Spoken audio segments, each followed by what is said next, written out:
인생을 살면서 지혜만큼 소중한 것이 없죠. 여러분 진주를 팔아서 지혜를 사라라는 그런 리더십과 관련된 책이 있습니다. 그만큼 리더십에 있어서도 지혜라는 것은 굉장히 중요하죠.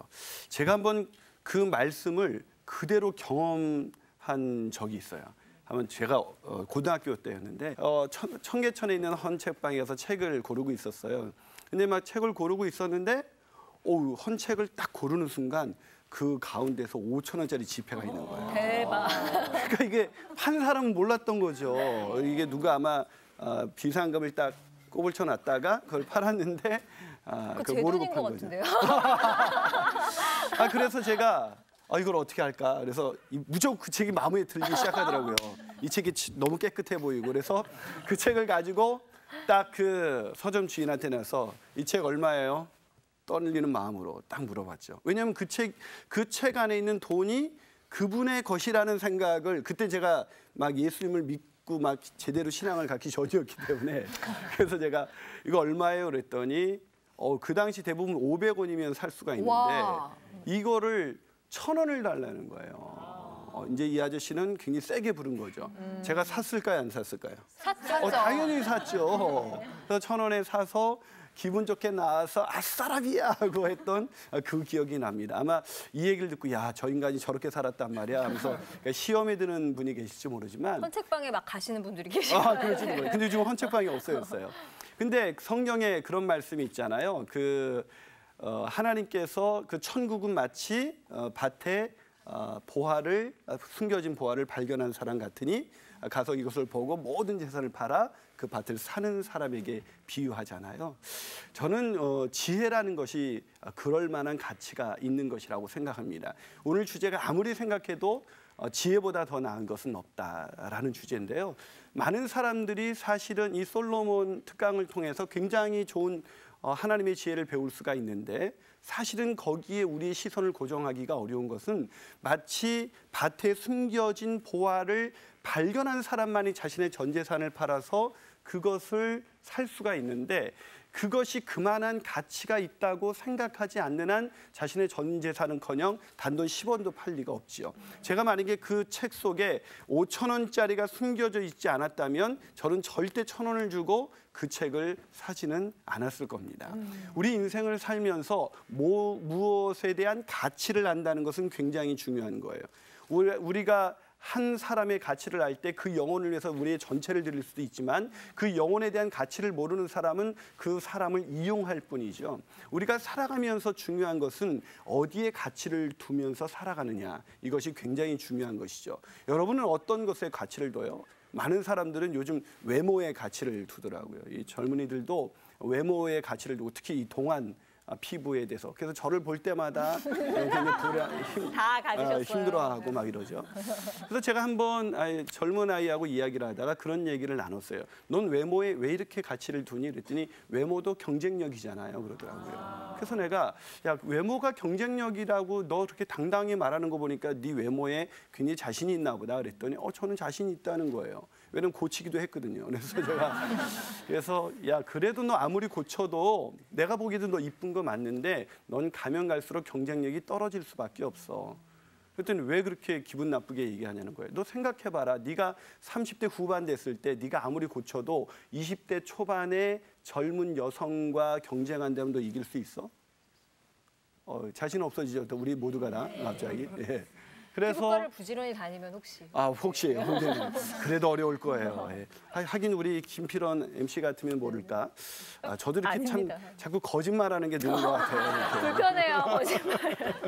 예. 사실은 아이들이 그것 때문에 가치를 외모에 굉장히 두지만 정말 변한 것에 가치를 둔다는 것처럼 어리석은 사람은 없죠. 정말 가치 있는 것에 가치를 두는 것이 인생을 제대로 사는 것이고 그것이 지혜로운 것이죠. 그런데 솔로몬은 잠언에서 말하기를 아무리 생각해도 지혜보다 더 가치 있는 것은 없다라고 말하고 있습니다. 왜요? 이 솔로몬이 그 부귀영화를 어떻게 누릴 수 있게 됐죠? 뭐를 구했기 때문에 하나님께? 지혜를 구했기 때문에. 이거 초등학생 수준이면 다 알아요. 자, 이 지혜를 구했기 때문에 자기가 모든 것을 얻게 된 것을 경험했던 솔로몬은 그저 머릿속에서 그냥 어떤 지식적인 표현을 쓰는 것이 아니라 내가 경험해 보니 지혜보다 더 나은 것은 없다라고 말을 하고 있는 것이죠. 자, 그렇다면 도대체 왜 지혜보다 더 나은 것은 없을까요? 여러분, 솔로몬의 고백을 혹시 기억하시나요? 솔로몬이 잠언에서 이런 말씀을 하셨어요. 지혜를 얻은 자와 명철을 얻은 자는 복이 있나니 이는 지혜를 얻는 것이 은을 얻는 것보다 낫고 그 이익이 정금보다 나으니라. 지혜가 만약에 길거리 가다가 돈이 떨어져 있다. 그럼 죽겠죠. 만약에 제가 어느 날 저희 동네에 마트가 하나 있는데 마트에 아줌마들이 새벽부터 줄을 쫙 섰어요. 왜 섰나 했더니 오픈 기념으로 화장지를 주는데 그걸 얻기 위해서 쫙 쓴 거예요. 사람들이 그 화장지 하나를 얻기 위해서도 그렇게 줄을 서는데 지혜가 솔로몬의 말에 의하면 은과 금보다도 낫대요. 돈보다도 낫다는 것이죠. 그거를 정말로 믿는다면 우리는 아마 지혜의 가치를 두면서 살게 될 것입니다. 자, 그렇다면 지혜는 어떤 가치가 있는 것일까요? 지혜의 첫 번째 가치는 뭐냐면 물질적인 축복을 얻게 합니다. 뭘 얻게 한다고요? 물질적인 축복. 이렇게 말을 하면 많은 사람들은 아이 또 김 목사 기복주의 신앙이야 뭐 이렇게 얘기할지 모릅니다. 그런데 사실 지혜로운 사람은 물질적인 축복을 얻게 되어 있습니다. 왜냐하면 솔로몬이 잠언에서 뭐라고 말합니까? 그 지혜의 오른손에는 장수가 있고 지난주에 막 장수 뭐 오래 살려고 우리 두 MC께서 막 굉장히 어떻게 하면 오래 살 수 있을까 얘기했는데 그러는데 사실은 요즘 오래 사는 거는 별로 걱정 안 하는 것 같아요. 이제 뭐 100세 산다 뭐 이렇게 하는데 그의 왼손에는 부귀가 있다라고 솔로몬은 말하고 있습니다. 왼손에 뭐가 있다고? 부귀가 있다. 이 그는 지혜를 말하는 거예요. 지혜를 갖게 되면 부귀를 얻게 된다는 것이죠. 그럼 이건 성경의 말씀이에요. 제가 한 번은 제가 존경하는 그 김동호 목사님께서 지혜 자신은 물질의 축복을 많이 받고 살 수밖에 없다는 살은 목사라는 거예요. 그래서 내가 굉장히 궁금해서 그분의 그 내용을 잘 들어봤더니 이분께서 이 사모님이 얼마나 지혜로우신지 정말 검소하시는 거예요. 그래서 너무나 검소하셔서 그거를 차근차근 이렇게 너무 아껴서 쓰시다 보다 보니까 그런 물질이 모아지더래요. 제가 그러면서 떠올랐던 게 뭐냐면 제일은행에 다니는 VIP 팀장이 저에게 알려준 극비인데요. 이거 제가 특별히 알려드립니다. 어떻게 하면 부자가 되느냐. 그랬더니 그 VIP 고객들의 공통점. 그게 뭔지 아세요? 절약이요. 다 알고 계시네요. 근데 알고도 행하지 않는 것이 우리의 문제죠. 그들이 제일 좋아하는 음식이 뭔지 아세요? 짜장면이래요. 짜장면. 뭐 드시고 싶으세요? 저는 짜장면이 세상에서 제일 좋다는 거예요. 와. 무슨 말입니까? 그들이 우리가 볼 때는 세상에 가끔 막 부정한 방법으로 돈을 모은 사람들이 많다 보니까 그런 사람들을 우리가 보다 보니까 우리는 이 부귀라는 것이 절약해서는 얻어지지 않는 거라고 생각하지만 사실은 절약하는 지혜를 가진 사람에게는 절대 물질로 인해서 어려움을 경험하게 되지는 않는다는 것이죠. 그런데도 많은 사람들은 늘 쓰게 되는 거예요. 그래서 제가 어렸을 때 우리 어머님이 늘 걱정을 하셨어요. 너는 네 주머니에 들어가면 돈이 남아나질 않고 내 동생 주머니 들어가면 돈이 나오질 않아. 그래가지고 좀 섞여졌으면 좋겠다 그랬어요. 근데 내 동생은요 저는 결혼할 때 한 푼도 없었어요. 근데 제 동생은 결혼할 때 24평짜리 아파트에 당첨됐어요. 자기 돈으로.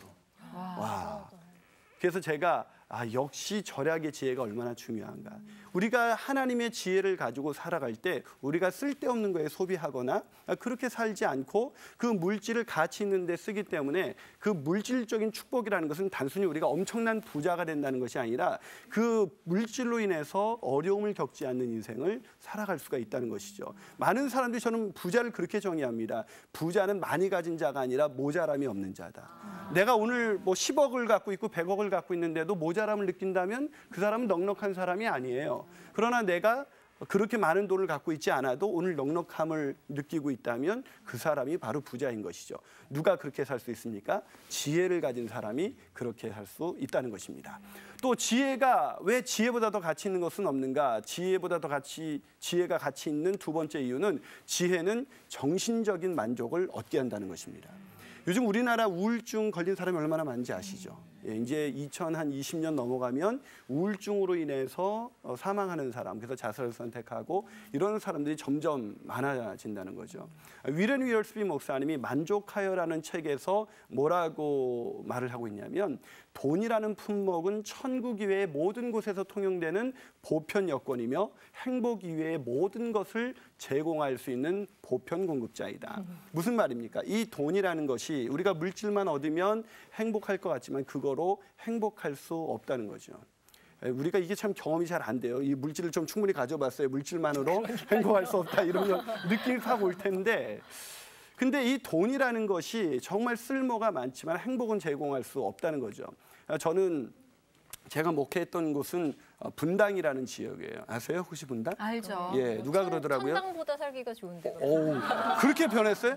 제가 듣기로는 천당 밑이 분당이다 뭐 이랬는데 천당보다 살기 좋은 지역. 업그레이드되나 봐요. 사실은 정말 쾌적하고 좋은 환경에 있는 경우가 많았죠. 제가 한 번은 그 부부가 다 이렇게 병원 의사고 한 사람 병원장이었는데 그 집에 갔더니 90평이 넘어요. 집이. 와, 그 집이 집에서 이렇게 축구를 할 수 있겠구나 이런 생각을 다 할 수 있을 정도로 그런데 그 집의 아이가 학교를 안 갔어요. 왜냐하면 우울증에 심각하게 빠져 있었거든요. 그래서 그 아이의 부모님이 병원의 의사인데도 그 아이를 어떻게 할지를 모르는 거예요. 그래서 저는 처음에 제가 분당에 가서 목회를 할 때 이렇게 넉넉한 아이들한테 내가 뭘 할 수가 있지? 이런 생각을 했는데 할 일이 더 많았어요. 무슨 말입니까? 이 물질주의 사회가 우리에게 주는 그런 치명적인 부작용이 있는데 뭐냐면 물질을 추구하다 보니까 사람들이 정신이 공허해지는 것이죠. 그런데 오늘 그 솔로몬은 잠언서에서 뭐라고 말하냐면 지혜의 길은 즐거운 길이요 그의 지름길은 다 평강이니라. 지혜의 길은 즐거운 길이다. 정신적으로 만족한 인생을 살아갈 수가 있다는 것입니다. 김동호 목사님이 설교에서 아주 대단하게 본인의 돈이 얼마나 많은지 그 땅이 있는데 용인에 땅이 있는데 그 땅을 처분만 하셔도 세금이 6억인가가 나오신대요. 그러니까 굉장히 큰 돈을 갖고 계신 거죠. 근데 이분이 정말 진정한 의미에서 부자고 참 지혜로운 분인 게 그걸 최근에 어떤 어려운 그런 곳을 위해서 아마 그 다 헌금을 하기로 교회로 헌금을 하기로 다 했대요. 완전히 다 헌금하는 거죠. 그래서 그분이 그렇게 말해요. 누가 생각하기를 그거 외에도 돈이 더 많기 때문에 내가 그런가 보다 이렇게 오해를 하겠지만 그게 아니라 그거를 다 드려도 그 마음 가운데 아직도 넉넉함이 있기 때문에 그걸 다 드립니다. 그게 정말로 정말 지혜로운 사람이고 행복한 사람인 거죠. 그걸 누가 얻을 수가 있다고요? 바로 지혜로운 사람. 지혜로운 사람이 그런 정신적인 만족을 경험할 수가 있다는 것입니다. 또 이 지혜가 정말 가치 있는 더 중요한 이유가 있어요. 지혜는 물질적인 축복을 주고 또 정신적인 축복을 주지만 그거보다 훨씬 더 중요한 축복은 지금의 축복입니다. 그 축복이 뭘까요? 지혜는 영적인 축복을 누리게 한다는 것입니다. 이 솔로몬은 뭐라고 말하냐면 지혜를 얻은 자에게 그 지혜를 얻은 자에게는 생명나무라. 지혜를 가진 자는 복되도다. 지혜를 가지면 뭘 얻게 된다고요? 생명나무 같다는 거예요.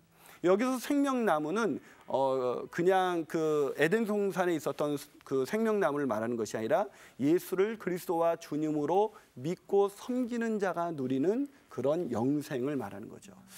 제가 목회를 하면서 참 충격을 받았던 분이 있었어요. 이분이 제가 아까도 말씀드렸지만 분당이라는 지역에 목회를 하다 보니까 굉장히 이제 어려운 분들이 별로 없다고 생각을 했는데 거기 안에도 임대주택이 있더라고요. 그래서 임대주택에 갔는데 와 거기 있는 한 할머니가 정말 힘들게 살고 계셨었어요.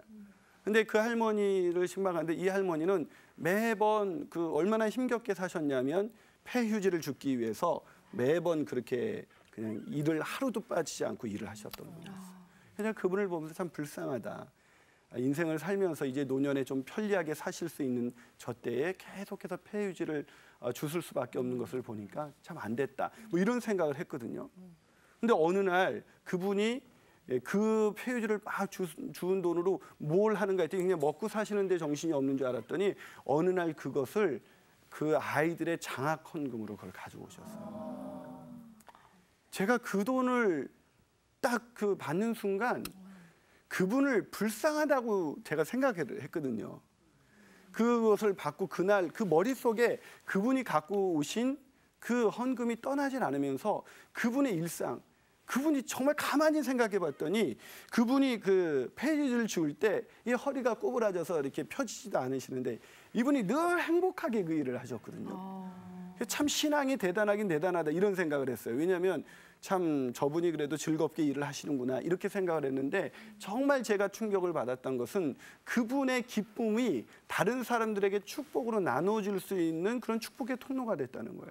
그래서 제가 그분한테 이거 주시는데 아깝지 않아요? 그래도 이게 어떻게 모으신 건데 그분이 정말 우리는 이렇게 조금만 이렇게 더워도 막 난리치고 이러는데 그 더운 날 막 우리 막 어떤 사람 요즘 무서운 사람 많이 다니더라고요. 완전히 뭐 앞을 다 가리고 막 이렇게 다니면서 자외선. 막 너무 무서워요. 혹시 MC님도 그런 건 아니신가요? 네, 저였는데 못 알아보셨을 거예요. 혹시 우리가 마주쳤는데 못 가려가지고. 알아본 거 아닌가 이렇게 싶은데 사람들은 그렇게 자기를 위해서 이렇게 살아가잖아요. 다 누구나 다. 그런데 그분이 정말 힘겹게 햇빛에 그을리면서 땀 흘리면서 그런 모은 돈을 가져서 아깝지 않아요. 제 참 어리석죠. 아깝지 않아요. 그랬더니 그분이 저에게 하는 말이 뭐냐면 이런 말씀을 하시더라고요. 목사님 저 안에는 영생이 있습니다. 와. 저도 영생이 있거든요. 근데 없어 보이죠 이렇게.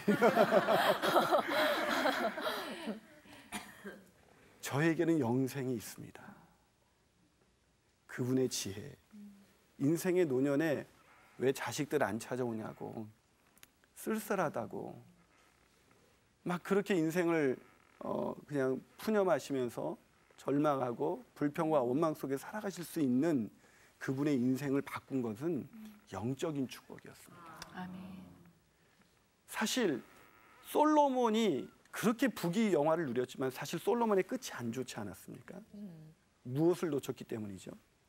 영적인 것을 놓쳤기 때문이죠.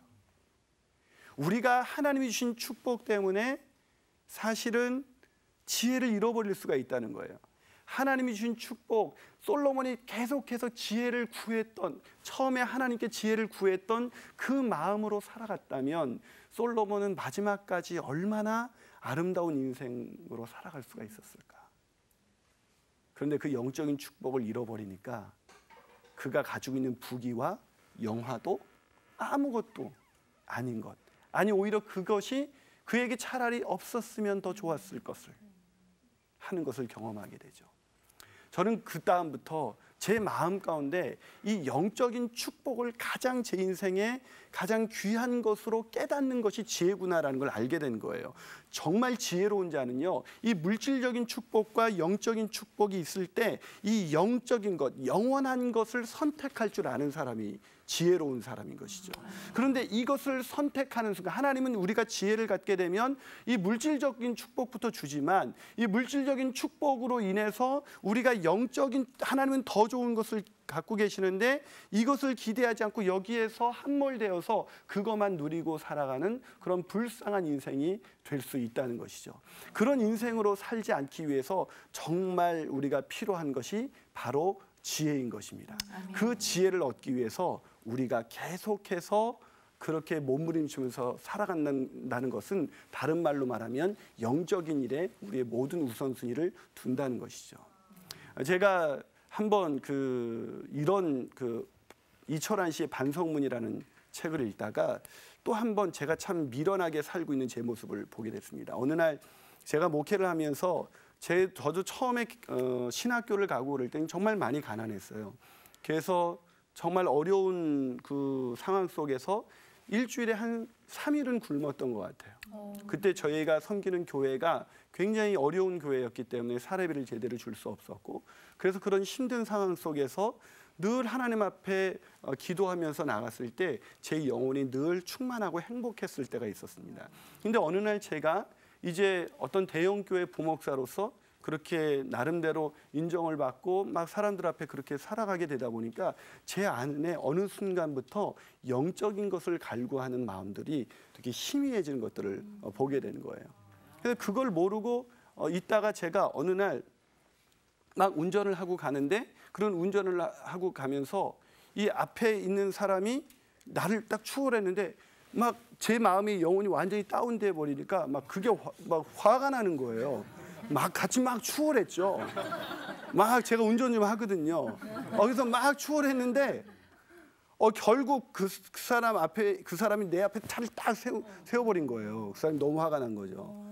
그리고 창문을 딱 열었는데 우리 교회 교인이었어요. 악몽 같은 일인데요, 이거는. 어떡해요. 그때 그분이 제가 그때 얼마나 그 하나의 사건이 제가 얼마나 영적인 축복에서 멀어진 상태에서 물질적인 그런 부분, 그래서 내 영혼이 완전히 황폐해져 있는 그 상태를 그냥 보여준 거죠. 전 그 상황 속에서 제가 내가 정말 영적인 것을 붙들 수 있도록 나를 가난하게 하셨던 것이 더 큰 축복이구나. 아멘. 그런 것을 제가 경험했습니다. 아멘. 그러면서 떠올랐던 것이 이철환 씨의 그 반성문이라는 책이었어요. 그 반성문이라는 책에 개구리가 사각으로 콘크리트로 만들어진 그 연못에 자기가 뛰어내린 거예요. 근데 메마른 연못이 그때 뛰어내리면 안 돼. 뛰어내렸는데 또 다시 올라올 수가 없었어요. 왜죠? 더 물이 없어서도 그렇지만 자기가 뛰어내릴 땐 쉽잖아요. 슝 해서 뛰어내리잖아요. 근데 다시 오를 수 있을 만큼만 뛰어내려야 되는데 그냥 완전히 뛰어내린 거예요. 제가 그날 하나님, 내가 하나님의 영적인 거에서 그렇게 떨어지지 않게 저를 붙잡아 주십시오.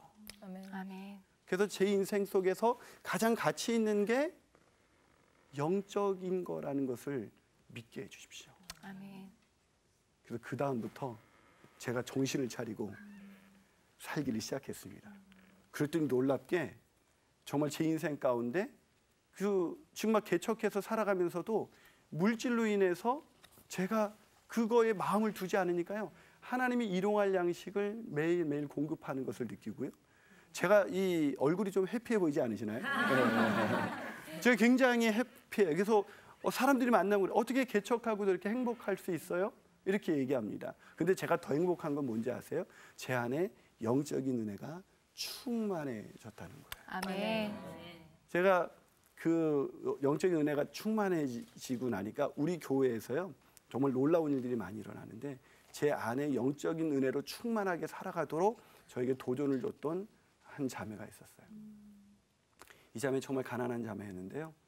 남편의 구원을 위해서 늘 기도하던 자매였어요. 그런데 그 가난한 중에도 늘 이웃들에게 뭘 나눠주던 자매였어요. 근데 이 자매가 어느 날 암에 폐암 말기에 걸렸다고 그러더라고요. 31살밖에 되지 않은데 애가 2살밖에 안 돼. 세상은 너무 불공평한 것 같아요. 예, 저도 그렇게 생각했죠. 기도했어요. 근데 이 자매가 나는 하나님이 살려줄 거라는 거예요. 걱정하지 말래요. 근데 이 자매가 6개월이 지났는데도 정말 살아 있었던 거예요. 의사는 6개월밖에 못 산다 그랬거든요. 7개월쯤 됐을 때 이 자매가 그 의사를 만나러 가겠대요. 그래서 왜 그러냐니까 자기가 하나님이 고쳐주신 것 같아요. 근데 그 자매가 그 7개월 동안 뭘 했냐면 계속 자기가 죽음이라는 것을 그 눈앞에 오게 되니까 영혼 구원하지 못한 것이 늘 고민이 되더래요. 그래서 계속 전도했어요.